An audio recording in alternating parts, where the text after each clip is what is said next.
So this video is about ethics and ethics in study group. What we want to talk about today is not so much ethics as a rule, as a set of rules, but ethics as an ethical way of thinking, as an internal attitude that is linked with the frame, with the internal attitude of the analyst, and the study group are the foundation of future psychoanalytic society, so it's essential really that the work on ethics start from the very beginning. And in this video, we will work with Gabriele Juncker, Gabor Zoni, and Lena Klockar. The three of them are both chair of study groups, and also they had a huge experience in working in ethics committee, ad hoc group on ethics, so they're very familiar with ethical issues. I would like to start with Lena. Lena, you raise an interesting point about the parallel between the early history of psychoanalysis and the beginning of study group, and I wonder if you would like to elaborate on that. Yes. Well, as we all know, at the beginning of the psychoanalytic movement with Freud, with those people that time, they were so interested in psychoanalysis, in methods, theory, practice. They had to be very flexible, they had to create new things, so they probably didn't have so much time to think about ethics or this kind of things. I mean, there were things which were much more important. So I think ethics came much later, and I have been thinking maybe it's the kind of same phenomenon seen in study groups. I mean, there are other things which are more in the focus at the beginning. Ethics probably, well, comes later. Yes, another thing that links with this is the fact that in study group often the member of the study group come from traumatized background, and they had a not so stable setting in their history, in their family history, and as training, they didn't have a psychoanalytic institute, they trained through shuttle analysis, so there is a difficulty really in establish or internalize an analytic setting and an ethical attitude that goes with that. Would you like to comment on that?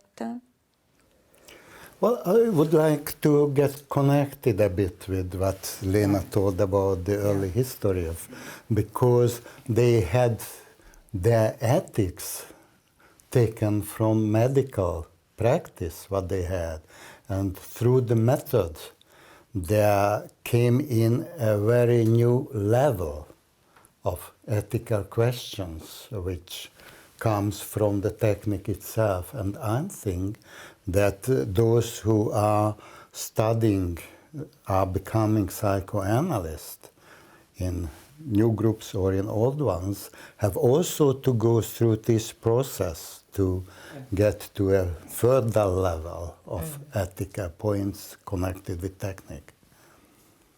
It's so important for them not to be drawn by passion for psychoanalysis, just to do psychoanalysis, to act as psychoanalyst, but the reflective position is so difficult to gain, and the direction on what to reflect, what is bringing the psychoanalytical dialogue forward and what is hindering us, is on one hand very much linked to the psychoanalytic technique, but on the other hand it requires a firm inner structure in what to act. And I think this is very difficult to transport. Is it something what Maria Teresa just said, that it is difficult to make it internal kind of setting, and with training we maybe repeat it, I mean with shuttle and Skype and those things? I think the point of the firm internalized structure, in my opinion, is a fundamental point, and that's why it takes so long, in a way, you know, for study group to actually internalize, you know, not only an ethical way of thinking, but a frame, a setting. And I wonder on this there is also another issue that plays a part, and is what I call familiarity, the fact that the relationship between the sponsoring committee and the member of the study group are such a special relationship, such a particular relationship, which is so emotionally charged.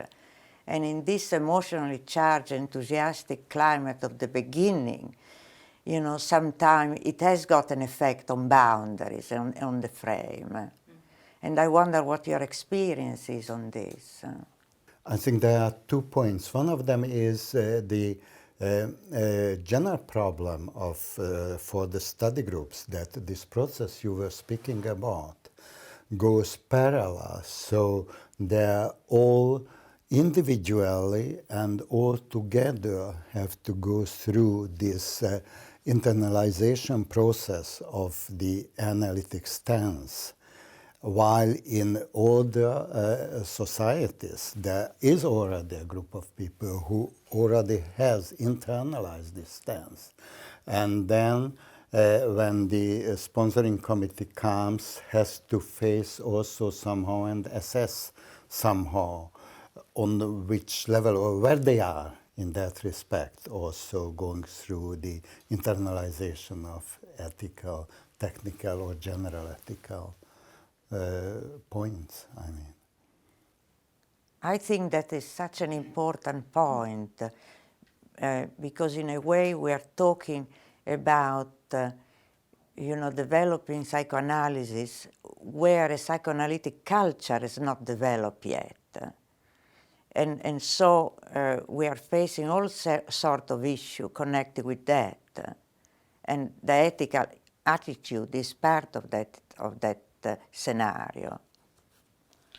I would like to this discussion about in a ethical attitude, the structure, the awareness of structure. This is not only in the consulting room, but also towards the colleagues in the group. And I was especially struck by the fact that it is so difficult for some group members to be aware of the structure in their group they want to give themselves to function. Because in the new groups it's very important to set a structure of an organization to be able to train. And as you said, by the familiarity of bonds to each other, it's very difficult not only to communicate with each other on a friendly friendship way, but also to keep the structure, who is the chair and who has which post, and to regard the limits that are given by this. Yes, and we all know how difficult it is. I mean, if you are a very intimate group of friends, and then you really should, well, get apart and find your own positions, it takes a long time. Yes, this point, in my mind, links also to another point, the respect also towards the patient, which links to the issue of confidentiality.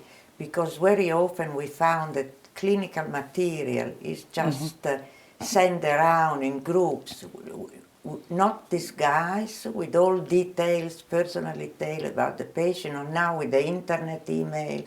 So I think what you're saying is really also need to be applied also to the relationship between colleague and the relationship with the patient, taking into account confidentiality and privacy. Well, the profession of an analyst is terribly lonely. And every one of us has a strong wish to communicate. which we see on congresses, how much we talk. And with the passion of doing analysis, and especially under the pressure of difficult patients, it's so easy to transgress the structure of confidentiality. Yeah. And we are just drawn by our own passion and wish to communicate, to do something which we, from the ethical point of view, is not at all fostering but hindering the dialogue. Yes, what you said about difficult patients, I think during this 100 years, the patients really, they have changed. They used to be more, let's say, easy or whatever you call neurotic, whatever you say. Nowadays we do have patients with whom the, let's say, the boundaries are more, let's say, difficult to keep. Also our methods have changed a little bit, working more with transference. So I think ethical issues have become more complex nowadays also, probably. When you say more difficult patients, I would even say many of these so-called difficult patients creep under your skin. Yeah. Yeah. And you have to cope with a transference situation that is really nearly bodily. Yeah. And this makes it even more problematic or difficult to hold the boundaries in a firm way. Yeah. And there comes in, I think, the importance of the sponsoring committee as a model. How can the sponsoring committee show a model in acting within the group of the sponsoring committee, how they hold the boundaries while teaching and training the new groups. I think this is an important aspect we sometimes neglect. Yeah. Yeah. I would like to add to those what you are telling further difficulties. So one of them is what you are speaking about, that also being on the sponsoring committee, there is always the invitation to get into double roles, and it's very difficult to have this type of boundary. The other one is that being on the sponsoring committee, I have also an internal conflict. I am filled with expectation that they should be already full armored ethically, and it's very difficult for me to have a look where they are and where they are in this part of development. Yeah. And there is a clash between my expectation and what I see there, or I can get into the other trouble that because I think that they have to develop, I cannot be active enough in handling such developing ethical problems and conflicts. That raises another important point, which is, the sponsoring committee thinking analytically, and so the analytic mind of the sponsoring committee in this containing and the way it behaves, the importance of the sponsoring committee to be there as an example in a way, with a containing function and with the analytic mind working, and also this brings to the issue of how to keep the analytic thinking alive in study group, through ethical seminars, through ethical discussion, but something that doesn't have to be once for all, but something that has been continuing present and developed. Well, I would like to bring in the task of the sponsoring committee. One of these tasks is to develop an ethical code. And I think this task is a wonderful tool to work through with the group what is ethics, because this ethical code has, according to IPA rules, also to fit in the local law situation. So the first step could be by a group to ask a lawyer to draw up an ethical code. But this is exactly what we don't want, because we want to show to the group that ethics develops from the psychoanalytic idea, the psychoanalytic clinical work, and I think it's worthwhile to have quite a time to spend with them on these ideas, because it provides a wonderful setting to discuss ethical questions in depth and give examples. And maybe also an example how, I mean, if we as a sponsoring committee members, we are talking with the, let's say, board or the study group. Yeah. But it's something alike they should do with their candidates. I mean, this is also this kind of parallel processes that how we contain, so they contain and they can be able to contain with the candidates. So this is really a process. Well, maybe thinking how to teach ethics, I would also propose some extension, but it's a very strong starting point to go through the ethical code and to work it out together, to give examples and work through the examples. I also propose to make a teaching type which goes through the whole procedure, because it starts on a level of the techniques, then there is the interrelationship, how there is some kind of ethical small breaches which then develop into gossips and other things inside the society. And there is the very critical point where, when it's the question whether a complaint will be submitted or not. And at that point it becomes a very strong part of the whole group's functioning, sometimes the whole group's life.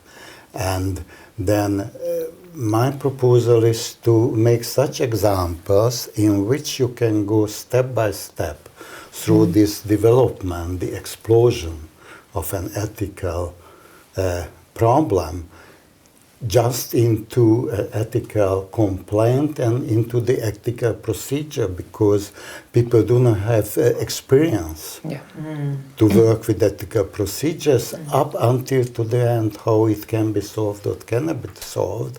And there also in this technique also to face people with at some points where they have to take on also yes-no decisions in ethical questions, which is the most painful and critical for the analytic thinking, where we make question marks.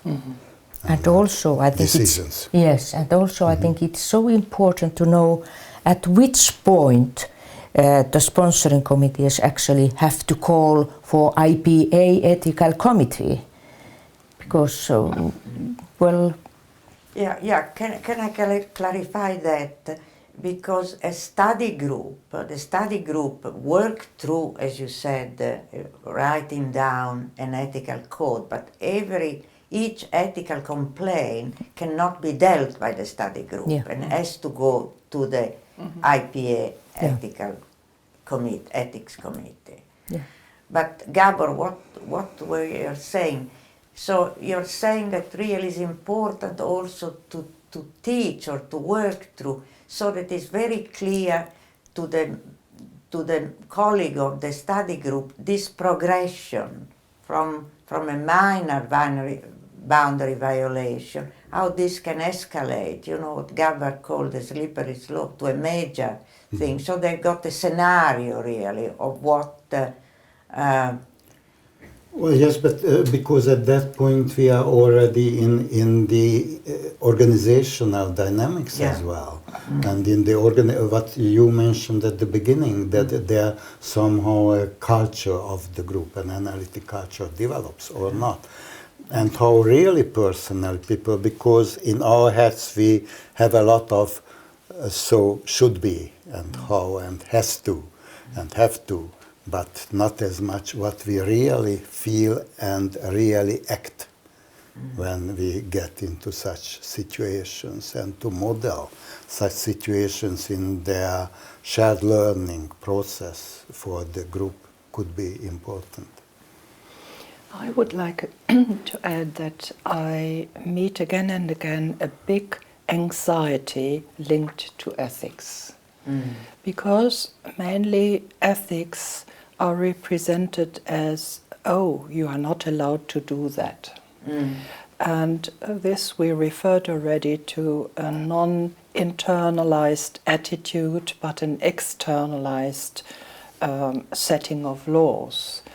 No, it's very important, because ethical committees often get in a society alienated and seen as the body of ethics, and we are the other understanding people. What I experienced was that very quickly, if a disagreement turns up, people say, oh, this has to go to the ethics.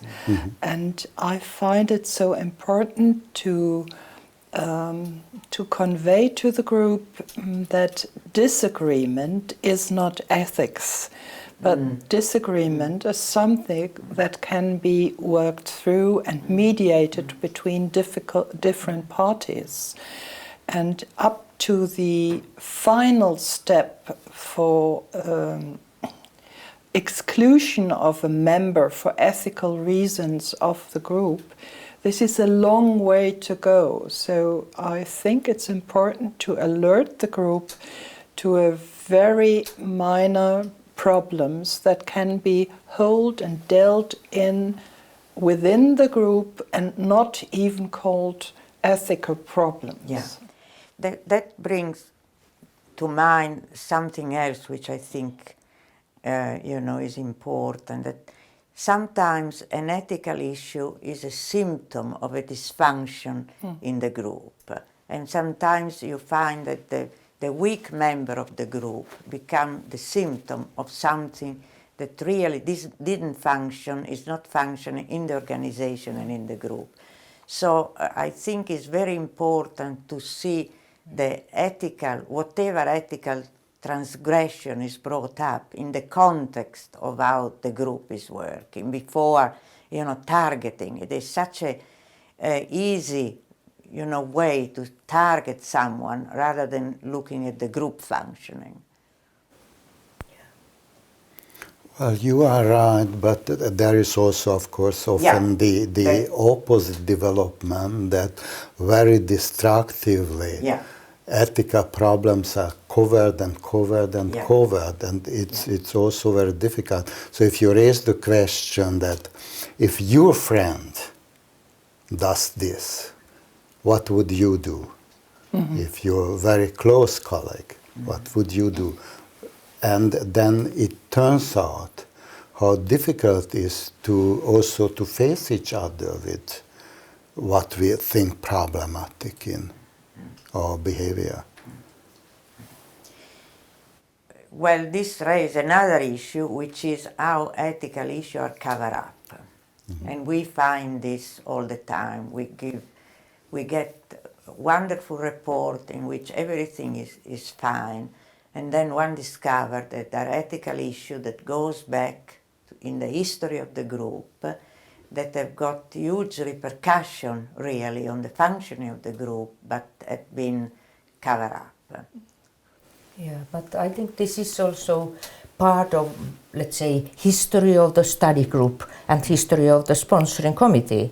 At the beginning, you have this kind of, let's say, honeymoon period.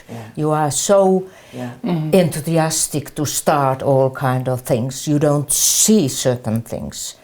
Well, 2 years, 3 years, and then you start realizing that behind these things are some other things which you could call more, let's say, ethical, but you didn't realize that at the beginning. Well, because we can know later on at least the history of the group, but we never know the prehistory of the group or the pre-relationships which are brought in as shadow relationships and are there present from the very beginning, and there could be also very difficult ethical questions already hidden there from the beginning, because it's the interest of people that there should be a group, and then they have no other solution than not to speak about them. One very tiny aspect of the idea of history is, I think, and linked to the topic of confidentiality, is how to handle and to build up an archive. I think when the group is beginning, they don't think of anything like this. And where are the papers? Where are the confidential papers kept? And are they locked or are they not locked? So this is another necessary step of development of organizational thinking, which is directly linked to my understanding to ethical attitude of the analysts. Yeah. It's the memory of the institution, that get lost. Yeah. And so one starts all over again. Yeah. And also this history, all of them are coming from different kind of other societies, psychotherapeutic societies, medical societies. They already have had some kind of, let's say, experience about ethical things. Those experiences can be totally different than what our own, let's say, psychoanalytical, ethical, history or what we would like it to be. So they have to learn maybe another kind of, attitude. De-learn also. Yes. De-learn. Exactly, yes. And this touches, I think, what you mentioned as ethics among colleagues, especially in these groups coming from so different trainings and coming in unstable situations, as we agreed on. It's so important to encourage these groups to really listen to each other, to take in the diversity of the otherness of the other thinking, and then making a space for jointly thinking through what do we want as something really new. I mean, what is our ethical standpoint, and not what is the best of what the members bring in. Yeah, this is really one of the crucial factor, in my view, of the development of a new group, is the encounter between the culture of the group and the IPA culture, and how these two then work together. Is it also that sometimes it's quite difficult actually to talk about ethics in that core group? I remember when you came to my society to give a paper about ethics, it was much more easy to discuss ethics, discuss the problems, when it was someone outside who in a way could tell things which no one didn't need to think that, she's talking about me, or we are talking actually about him, but we don't tell. So it's important to have seminars with candidates, with the study group, but it might be also important to have IPA or EPF or someone coming outside, really to bring in the issue. So thank you all for this very interesting conversation that we hope to continue in another conference at another time. Thank you, Gabriele. Thank you, Gabor. And thank you, Lena.